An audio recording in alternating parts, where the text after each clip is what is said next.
नमस्कार। आपः सर्वस्य भेषजः, यानी water is cure of everything. पानी हमारे जीवन में एक बहुत ही महत्वपूर्ण भूमिका निभाता है। जैसा कहा जाता है, जल ही जीवन है।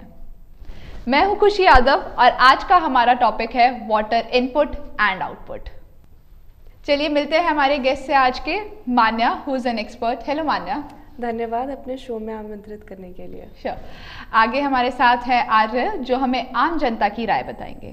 नमस्कार, मेरा नाम आर्य है। धन्यवाद खुशी जी अपने शो में मुझे बुलाने के लिए। आज आया हूँ एक नॉर्मल पर्सन की आवाज़ बनके, आम जनता की जिसे कहते हैं। जी बिल्कुल। सो बढ़ते हैं अपने प्रश्नों की तरफ। मेरा पहला प्रश्न है आप सबसे कि पानी का इनपुट एंड आउटपुट क्या है? जी देखिए, पानी का इनपुट हम कहते हैं जो हम अपने शरीर में कंज्यूम करते हैं, जैसे कि खाना पीना जी। और आउटपुट हम कहते हैं जो हम अपने शरीर से रिलीज करते हैं जी, जैसे कि टॉक्सिन्स, हम स्वेट, यूरिन, उस फॉर्म में, ताकि हमारा बॉडी बैलेंस्ड रहे।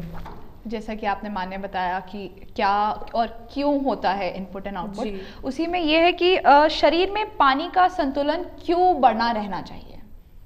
देखिए, शरीर में पानी का संतुलन बना रहना बहुत ज़रूरी माना जाता है, क्योंकि अगर हमारे शरीर में पानी का संतुलन नहीं रहेगा तो हमारे शरीर में काफ़ी दिक्कतें आ सकती हैं।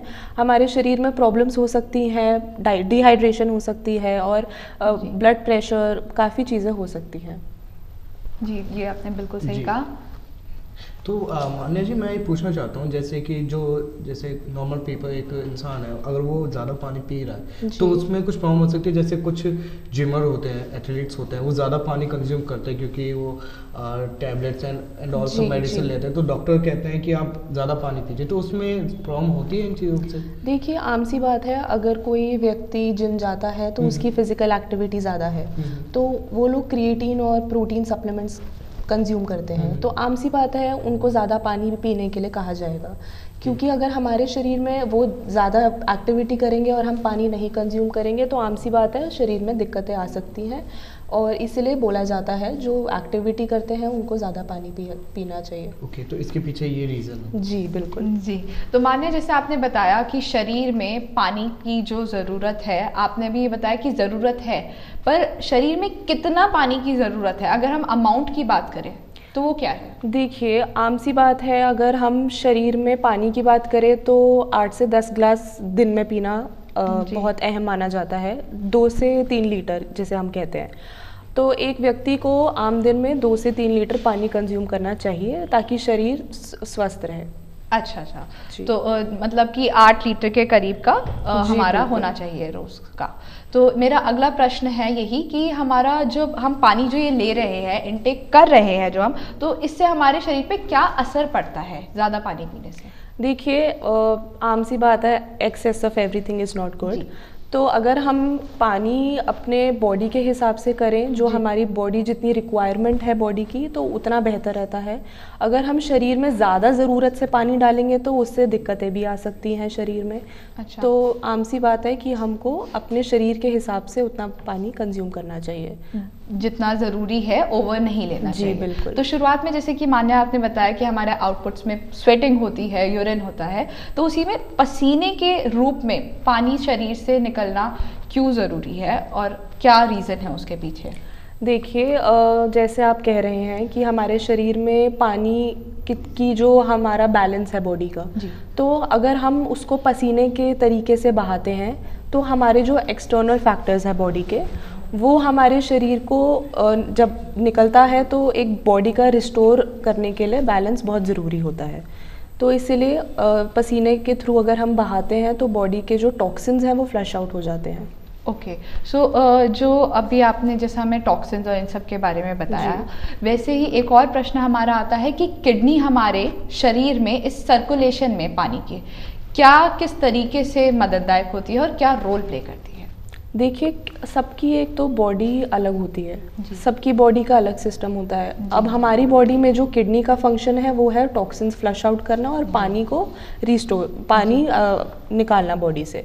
तो आम सी बात है, अगर हमारा किडनी का फंक्शन सही नहीं होगा तो बॉडी में किडनी स्टोन्स हो सकते हैं, तो आम सी बात है इंटरनली भी बॉडी हेल्दी हाँ जी। रहना ज़रूरी है। जी, सो इट्स ऑल अबाउट कि इंटरनली वो कैसे हमें बिल्कुल अफेक्ट करती है और कैसे हेल्पफुल रहती है हमारे बॉडी के जो भी जी। टॉक्सिन्स हैं उनको एक्सक्लूड करने के लिए। बिल्कुल। तो मेरा अगला प्रश्न जो बढ़ता है, जैसे कि अभी आपने थोड़ी देर पहले हमें बताया था कि स्वस्थ रहने के लिए हमें कितना लीटर पानी पीना चाहिए, हमें कितने ग्लास पानी पीना चाहिए एक पूरे दिन में। तो स्वस्थ रहने के लिए हमें कितना पानी पीना चाहिए, लेकिन इसमें एक पॉइंट ऐड हो जाता है कि इसका कोई डिपेंडेंट होता है कि मर्द या औरत पे, कि बायोलॉजिकली कोई फ़र्क, क्योंकि हम सब बायोलॉजिकली अगर देखा जाए तो हम सब अलग हैं। जी, ठीक है, बिल्कुल। तो क्या पानी का इनटेक इस पे भी डिपेंड करता है, कितना पानी पीना चाहिए, औरत को अलग आदमी को अलग? देखिए ये तो बहुत ही नॉर्मल बात है कि ये डिपेंड, एक बहुत सब्जेक्टिव एक्सपीरियंस है। ये एक बंदे का जो फिज़िकल एक्टिविटी है उस पर डिपेंड करेगा। हाँ जी। फॉर एग्जांपल अगर कोई व्यक्ति कॉरपोरेट जॉब कर रहा है जी। वो अगर सारा दिन अपने डेस्क पे बैठा है तो उसको इतनी ज़रूरत नहीं लगेगी as compare to a person जो एक लेबर एक्टिविटी कर रहा है। जी बिल्कुल। तो उसको ज़्यादा ज़रूरत होगी पानी की। तो इसमें जेंडर का कोई हम कहते हैं रोल नहीं कह सकते हम, अगर इसमें मेल फीमेल का भी कुछ नहीं है। ओके, बिल्कुल। तो मान लीजिए जैसे मैं जानना चाहता हूँ, जैसे कोई इंसान अगर इंडोर वर्क कर रहा है, जी। लाइक इंडोर वर्क कर रहा है बट उस टाइम पे भी वो एक्सरसाइज कर रहा है, लाइक काइंड ऑफ वो फ्लोर अप डाउन हो रहा है, या फिर जैसे हमारी हाउस वाइफ होती हैं तो उसमें भी उतना ही पानी कंज्यूम करना चाहिए जितना एक बाहर लेबर कर रही है या फिर कोई फील्ड का वर्क कर रहा है, तो उस टाइम पे भी उतना ही कंज्यूम करना चाहिए वाटर, या फिर थोड़ा उससे कम भी कर सकते हैं? जी देखिए, जैसे मैंने कहा कि इसमें कोई जेंडर या उसका रोल नहीं है, इसमें एक एक्टिविटी का रोल है। आपकी जितनी एक्टिविटी है वो डिटरमाइन करता है कि आपकी बॉडी को कितनी ज़रूरत है पानी कंज्यूम करने की। आपकी बॉडी में जितना ब्लड सर्कुलेशन हो रहा है, आपकी बॉडी जितना थक रही है उतना आप पानी कंज्यूम करेंगे। इसमें कोई मेल या फीमेल का रोल नहीं आ सकता। ओके, तो लाइक जैसे डिहाइड्रेशन होती है, जैसे हम कम पानी पीते हैं, बट जैसे मैं जिम करता हूँ तो उस टाइम पे मैं नॉर्मली मैं पीता हूँ 8 से 10 गिलास मैं डेली पीता हूँ, बट मैं जिम करता हूँ तो उस टाइम पे 12 से 15 गिलास मैं पानी पीता हूँ, बट मुझे फिर भी डिहाइड्रेशन रहती है। तो उसके पीछे रीज़न यही है कि हम जो वर्क कर रहे हैं उसके ऊपर डिपेंड करता है कि हम वाटर लेवल हमारे बॉडी में क्या होना चाहिए। हमारे शरीर में, जैसा आपने बिल्कुल सही कहा, हमारे शरीर में इलेक्ट्रोलाइट्स की कमी होने से हमको डिहाइड्रेशन की ज़्यादा ज़रूरत पड़ती है। तो आप जैसे फिजिकल एक्टिविटी ज़्यादा कर रहे हैं, जिम में वर्कआउट कर रहे हैं, तो आम सी बात है फिर शरीर ज़्यादा पानी मांगती है।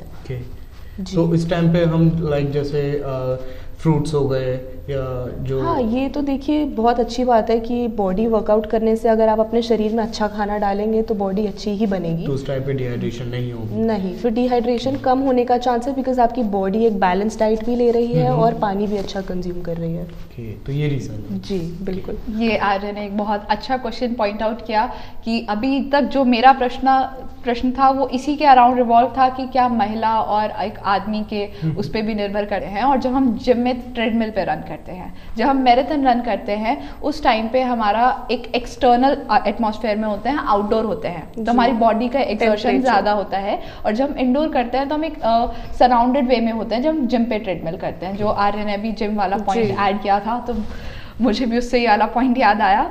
तो मेरा अगला क्वेश्चन है यूरिन पे कि बार बार यूरिन जाने की क्या इतनी ज़रूरत होती है? देखिए जैसे कि एक शरीर में हम जितना पानी कंज्यूम कर रहे हैं जी, उस हिसाब से अगर हम ज़्यादा कंज्यूम कर रहे हैं तो आम सी बात है हम ज़्यादा वॉशरूम जाएंगे, ज़्यादा यूरिन निकलेगा। इसीलिए हम कहते हैं कि शरीर में जितना पानी जा रहा है उतना फ्रीक्वेंट या उतना ऑफन एक बंदा वॉशरूम जाता है।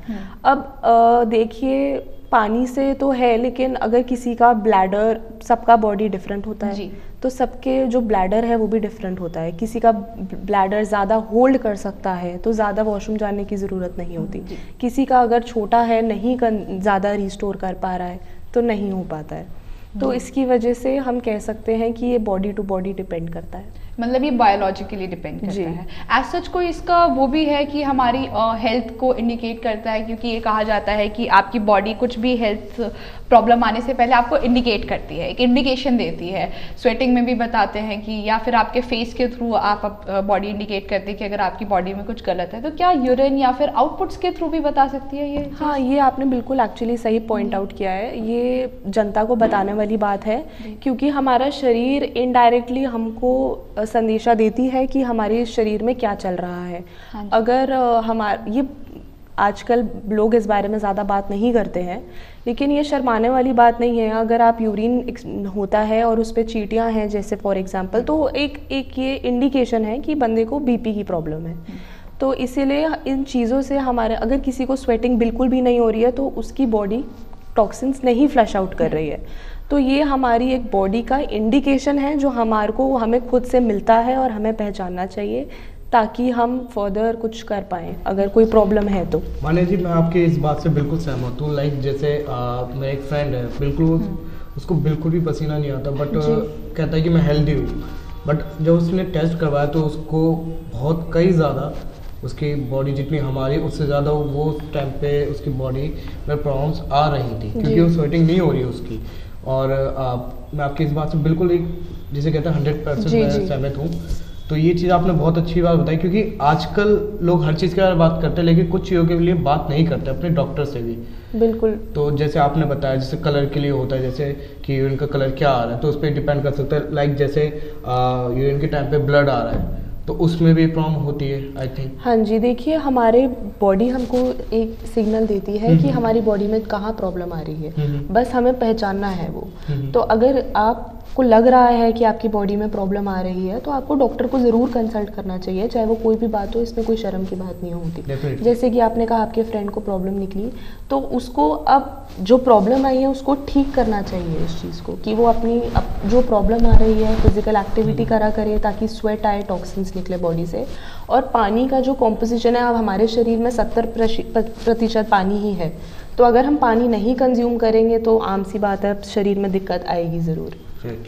इस बात से बिल्कुल राजी हूँ। Thank you so much Arya and thank you so much Manya हमारे शो पे आने के लिए और हमारे दर्शकों को इतनी ज़रूरी बातें बताने के लिए कि पानी का इनपुट एंड आउटपुट क्या होता है और पानी का हमारे शरीर पे किस तरीके से प्रभाव पड़ता है। अगर वो कम है, ज़्यादा है, किस तरीके से हमारे आउटपुट स्वेट और यूरिन हमें बताते हैं कि हमारी जो शरीर है उसमें क्या परेशानी है और क्या गलत हो सकता है हमारी शरीर के अंदर।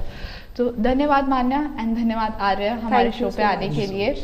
आप सब भी हमारे साथ बने रहिए, जल्दी हम आएंगे एक नए और इंटरेस्टिंग टॉपिक के साथ। आशा करती हूँ आपको आज का हमारा टॉपिक पसंद आया होगा।